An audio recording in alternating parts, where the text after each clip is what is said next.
আমাৰ যিখিনি 1 বিঘা আমি অসমীয়া আলু খেতি কৰিছিলোঁ, যিখিনি আমি জৈৱিকভাৱে আমি আলু খেতি কৰিছিলোঁ, এইখিনি আমাৰ ইয়াৰ পৰা তালৈকে আমাৰ আলুখিনি আছে অসমীয়া আলুখিনি। আমি 1 বিঘা এইবাৰ অসমীয়া আলু দিছিলোঁ। আমি আগত ভিডিঅ' দিয়ে আছে।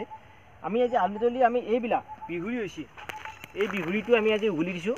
যিহেতু আমি জৈৱিকভাৱে এইখিনি খেতি কৰিছিলোঁ, সেইকাৰণে আজি বৰ্তমান জৈৱিকৰ খেতি এইখিনি আমাৰ নিজৰ ঘৰতে আমি সাৰ প্ৰস্তুত কৰি আমি খেতি কৰিছোঁ।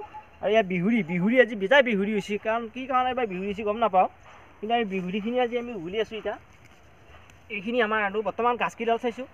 আমি যিহেতু সাৰ প্ৰয়োগ কৰা নাছিলোঁ, আমি জৈৱিক সাৰে আমি দিছিলোঁ ঘৰতে প্ৰস্তুত কৰি। এতিয়া আলু গাছ এইখিনি হৈছে। এতিয়া আলু আমি আজি এইখিনি আলু গোটৰ ইয়াত যোৱাকালি আমাৰ এইখিনি আলু কোনোবাই আলুখিনি উঘলি নিছি। এই আলু গোট ধৰছি, আৰু তাৰমানে আলুখিনি গোট ধৰছি নে নাই চাইছি, আৰু গোটখিনি তাৰমানে অলপমান উঘলি লৈ গৈছে নি কওঁ মানুহ। কিন্তু এয়া আলুখিনি আমাৰ,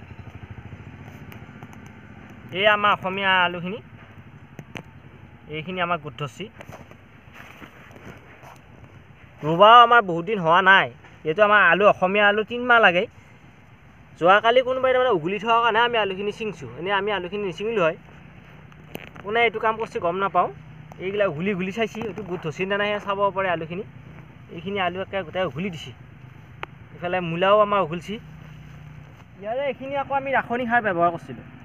আমি ৰাসায়নিক সাৰ এইখিনি আমি ব্যৱহাৰ কৰিছিলোঁ। এতিয়া ৰাসায়নিক সাৰৰ কাৰণে আমাৰ আলু গাছ এইকেইডাল এনেকুৱা চেহেৰা আহিছে। ৰাসায়নিকটো ভাল চেহেৰা হেৰিখিনি জুখিনি আমাক সমানকৈ আহিছে। এইবাৰ এইখিনি হৈছে আমাৰ ৰাসায়নিক, ইয়াতো বিহুৰি হৈছে। আমি এই বিহুৰিটো আমি উঘলি পেলাম। এইটো বেলেগ জেগাত কি বুলি কয় আমি নাজানো, আমাৰ ভাষাত কিন্তু এইটো বিহুৰি বুলি কয় আমাৰ দিগে। এয়া উঘলিব আজি আহিছোঁ। মোৰ খেতিৰ ভিডিঅ' যদি চাই ভাল লাগছে তেতিয়াহ'লে লাইক কৰিবি, আৰু মোৰ চেনেলটো ছাবস্ক্ৰাইব কৰি দিবি। যিসকলে নতুনকৈ চাইছি সেইসকলে মোৰ চেনেলটো ছাবস্ক্ৰাইব কৰি দিব বুলি আশা কৰিছোঁ। আৰু মোৰ খেতিৰে মই ভিডিঅ' দি আছোঁ, মই বেলেগৰ খেতিত ভিডিঅ' দিয়া নাই। যদি খেতি কৰি ভাল লাগে, আমি অসমীয়া ল'ৰা হৈ আমি খেতি কৰিছোঁ, সেয়েহে যদি ভাল লাগছে তেতিয়াহ'লে লাইক কৰিবি বুলি আশা কৰিছোঁ। আজিলৈ এৰিছোঁ।